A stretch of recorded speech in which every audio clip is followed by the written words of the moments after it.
Now, the rise in domestic violence continues to be a major talking point in most societies. Dehumanization of women and children who constitute the vulnerable in the society seems not to be ending despite global concerns. A UN report estimates that 35% of women worldwide have experienced either physical and sexual intimate partner violence or sexual violence by a non-partner at some point in their lives. And according to the report, women that have gone through partner violence are 2 times more likely to be infected with HIV as compared to women who have not experienced such. Dr. Ama Onyerinma, founder, Live Abundantly Empowerment Initiative, joins me now for more on this. It's good to have you join us on the news. So let's talk about... Thank you for having me. You're welcome. So let's talk about domestic violence. Yes. Who would you blame, particularly the women who decide to stay and endure when they're experiencing such, the society that pressures women to go into marriage because of age and stay there no matter what's going on, or the abuser himself or herself? Well, first of all, let's talk about the fact that in African society, being married is prized. You know, we tell our girls that they must get married. Mothers want to celebrate and but mustn't they though? Do you have to? Where's the law that says you have to get married? Where's the law that says that if you're not married, you're incomplete? There isn't. You know that as well as I do. So would you encourage ladies to just go ahead and not focus on getting married? Is that what you're advocating? That's not what I'm advocating. Okay. I am saying that there is too much pressure to get married. Okay. And that pressure forces women to go into situations where they could be abused. You have to take the time to understand the person you're with. If they start to show signs that they can be violent, then that is not a suitable union. And you have to know that. So girls have to understand there's nothing wrong in getting married. It's a wonderful, delightful thing. But you have to know your partner. You have to take the time to understand each other, what your values are. And don't go for all these packaged marriages where the families say, oh, the 2 of you have to get married just because. And then you end up in a situation where you're being abused, but you feel shame. You feel ashamed. And the truth is, the shame is in hiding what is going on, not by telling the truth. So we need to encourage those who are abused to take action, to speak about it, to seek the resources, to seek the support, to seek the security agencies. You know, the current police commissioner, Mr. Fatai Washeni, has 0 tolerance for domestic violence. Okay, good. Let's focus on this and stay with this issue of partner violence for a bit.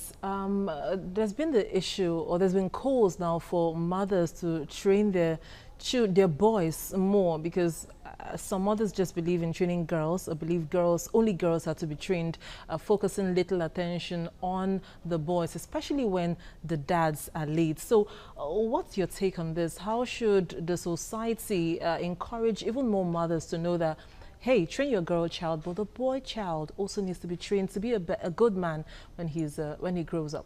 Again, you hit the nail on the head. It's cultural bias. There's a cultural bias towards boys. We value our boys more than we value our girls. We give our boys permission to misbehave and not correct them, but we're quick to let our girls know that, you know, if you behave in this way, you're going to be considered loose. But we allow our boys to misbehave. So we start off with inequality. So we have to start with a balanced education. All children, whether you're male or female, should be advised, should be trained, should be exposed to what it means to be respectful of each other. Respect is very key.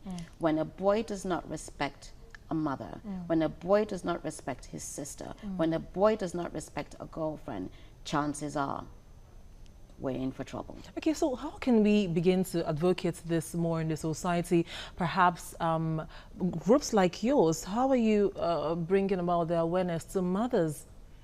Well, we start with symposiums, and we also believe that the education must start in schools, primary schools. Okay. When you start in primary schools to educate the children on what the expectations are, on how to treat each other, male to male, male to female, female to female, because we do know that bullying is going on as well. Bullying is violent. There are different types of violence, but it can occur in different ways: emotional, physical, mental. It's all violence. We have to train our children, and we have to start in primary school. That's good, of course, catching them young. But then when they're grown and they become abusers, now, is it too late? Can anything be done to these men that already have the notion that, hey, women are lesser beings, so they can just be treated anyhow, do this, and if you don't do it, I can just slap you or do anything to you. Is there any hope for those kind of men? Well, is there hope for those men? Yes, but the women have to speak up. The women don't speak up. Sometimes when they go to the police and they report and they say, we're going to arrest your husband, they now start begging for you to let the husband go, right? So we need to advocate for our women to speak up and to know you're nobody's possession. Nobody has the right to mistreat you. And if you're being mistreated, then take the steps to ensure your own safety and the safety of your children. Okay, in speaking up, we need to create the balance of course, there's the issue of endurance and patience in marriages. I don't believe any marriage could be a bed of roses. Perhaps there will be travails and trials here and there, temptations and what have you. But where is the balance between endurance, enduring certain trials in the marriage that are normal, and that time where you know you need to get up, speak up, and move? I have a zero tolerance policy for domestic violence. It's not acceptable. If you're abused once, you'll be abused again. And it gets worse with each occurrence until the point where you could be killed. So from the first point a man raises his hand to hit a woman, that should be it. She should rise up and move out. I'm not telling her to move out, but I'm telling her that she needs to take the steps to protect herself and her children. And if she has to leave, then she leaves. But at the end of the day, she's responsible for herself and her children. If you expose children to violence, they could become violators. If you expose girls to violence, they'll go into a marriage thinking that is normal behavior. And that's a major issue, because women believe they have to stay because of their children. No, you don't. There are resources available. And there are agencies, out there who will support you. Okay, we'll leave it here for now, and hope indeed that women are watching and know that there is hope, and the society would not pressure them to stay despite what goes on. Dr. Ama, thank you very much for joining me on the news at this time. Thank you. Thank you very much.